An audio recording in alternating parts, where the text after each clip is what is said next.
pihak dinas sosial Biren, pihak dinas sosial Biren pernah berjanji untuk membuat rumah yang layak huni.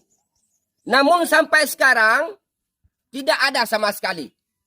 Bahkan sudah menunggu lebih kurang anak-anak yatim ini hampir setahun. Daripada anak-anak ini beserta wawaknya dikarenakan mama adik ini sekarang di Jakarta, pihak dinas sosial Biren, pihak dinas sosial Biren pernah berjanji untuk membuat rumah yang layak huni.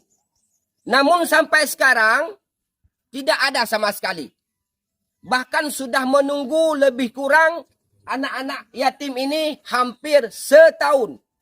Belum ada kunjung untuk bertanya lagi ataupun untuk memberi sebuah rumah yang layak untuk Ibu Nur Aini beserta buat anak-anaknya.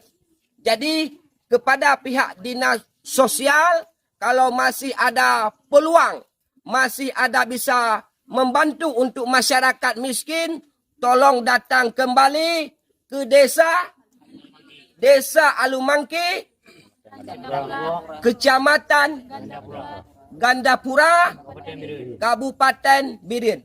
Ini yang dapat kami informasi. Tolonglah kepada pihak dinas sosial untuk membuat sebuah rumah buat anak-anak yatim ini. Okey, jom.